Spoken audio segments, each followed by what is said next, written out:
Drivin Ivan here, and I have just done something on my bucket list. I have gone to Europe and I have bought a few cars and I'm importing them back to America. I'm going to share this video with you and show you how to import a car from Europe back to America. It's not an easy process.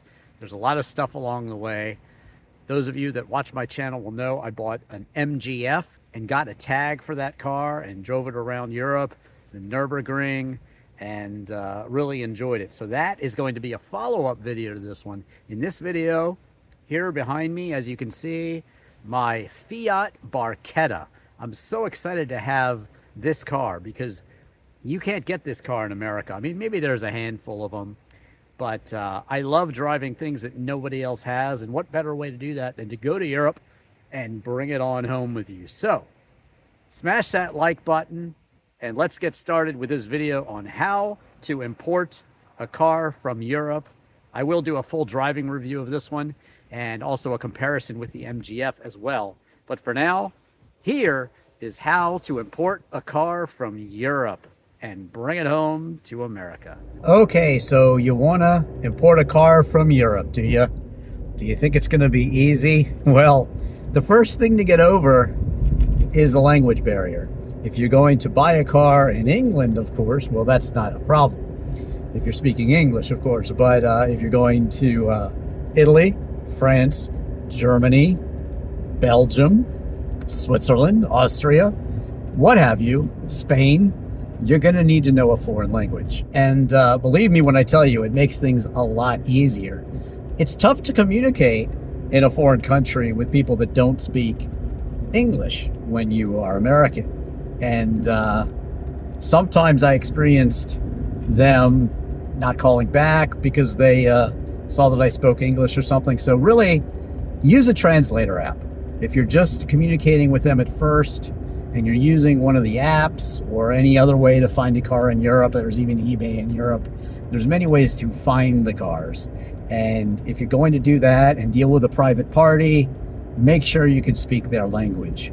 Even through a translator app, it really, really helps. Maybe an easier way to do it is actually to go to a dealer. But if you go to a dealer, of course, it's going to be more expensive.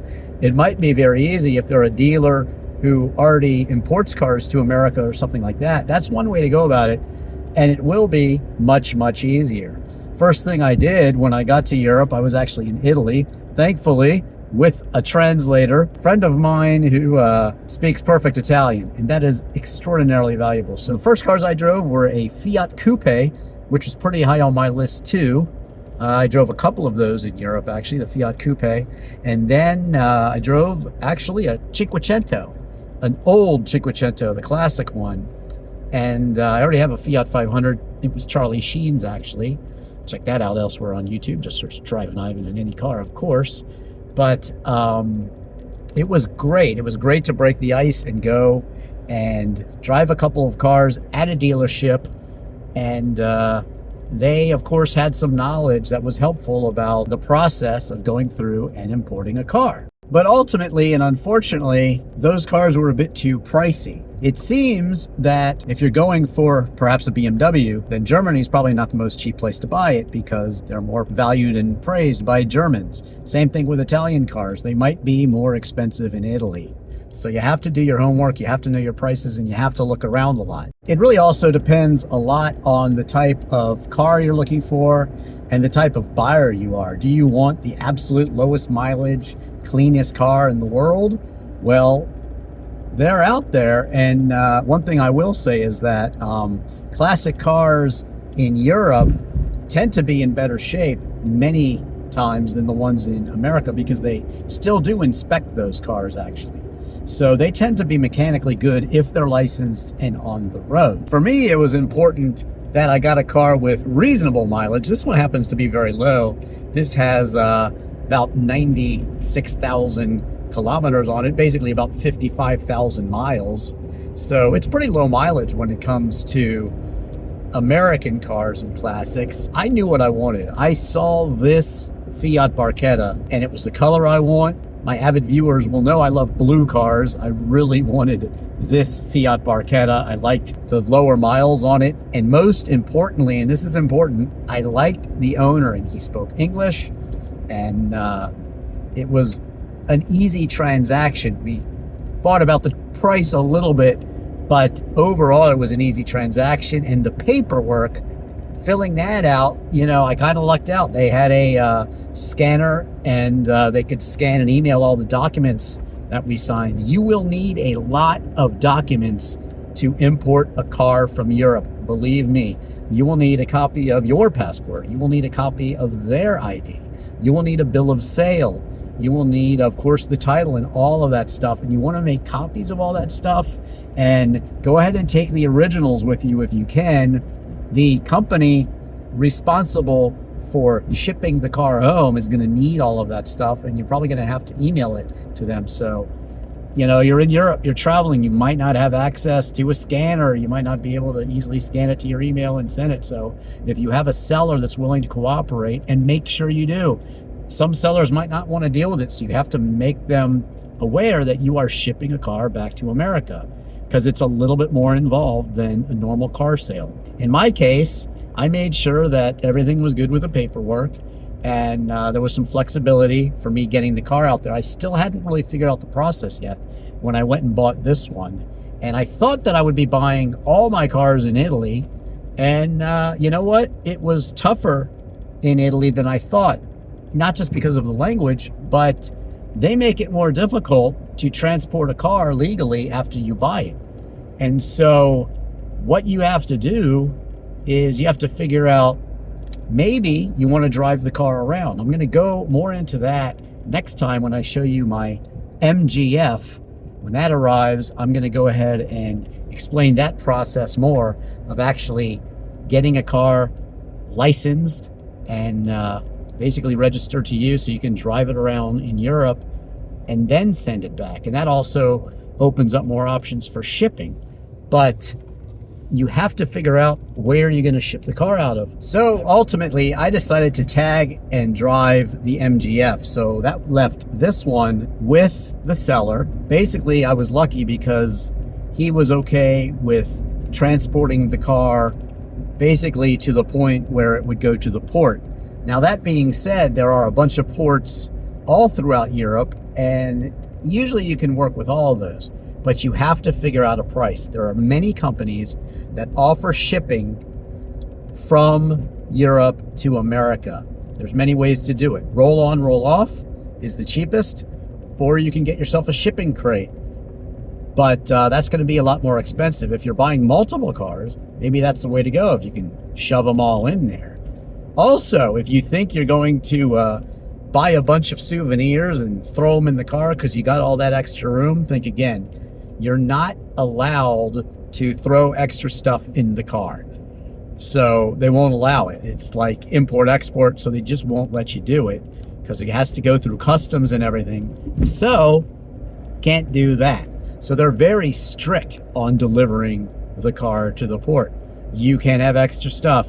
You have to have a quarter tank or less. But if you're putting it into a shipping container, it's basically got to be on fumes. They don't want any extra fuel in the vehicles. They have to start and run and drive. If they don't, I think it's going to cost you a whole heck of a lot more money. But you want it to start, run, and drive. You want to make sure there's air in the tires and just basic maintenance. If you have a car that you know has a battery issue, get it fixed first. It's a good idea to know that you're getting a solid vehicle. You know, some of you might want to fix them up later and do the work on them yourself and just buy kind of a beater, but I don't recommend that. So the number one rule for importing a car to America is it has to be 25 years old or older. So right now it's 2023, so that means 1998 or sooner. This is a 1996. Besides figuring out the car you actually want to import, you'll need a good shipping company. And there are a lot of shipping companies out there. So you need to do your homework. You need to call. They're going to want to know the exact make and model of the car, and they can then give you a quote. A lot of it has to do with weight. If you want to import a truck, For an SUV, it will probably be more money because they're larger vehicles and heavier vehicles. So these are things you have to keep in mind. But the shipping companies, they really know this. They do this all the time.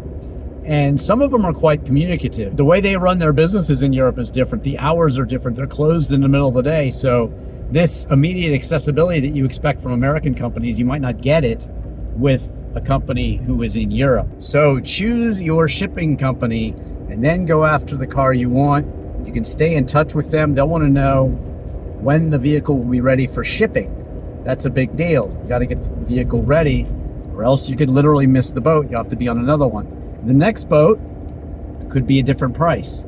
So you want to make sure you lock in your price if you like your price.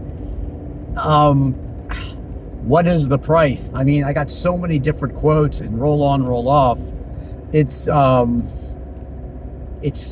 expensive, and you're talking about, $4,000-$5,000. But again, there's so many little things that pop up, and I will tell you, that's the next thing. There's a lot of just little things that pop up, these expenses that aren't that much money, but wow, if you're gonna title the vehicle over there, that's more money there. But what you need to do is you need to consider this and always leave some cushion.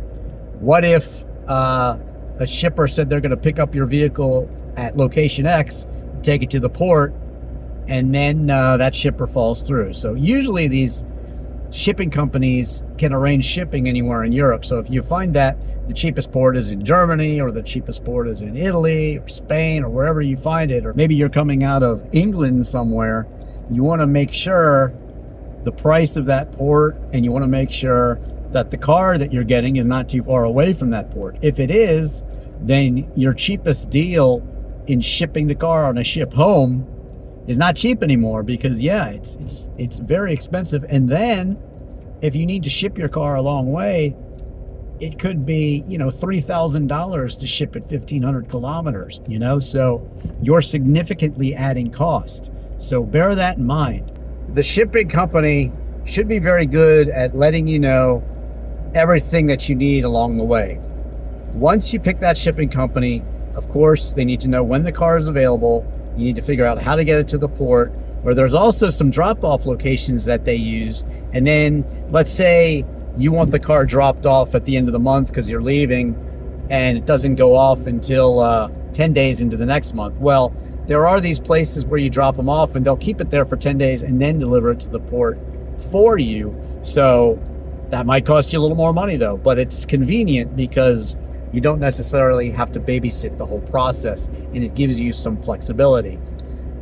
You'll sign up with the shipping company. You'll give them the documents that they need. You'll give them all of the paperwork from the seller, and the documents they need, they need more documents than what you're going to get from the seller, and the bill of sale and the title and copies of your passports and licenses and things like that.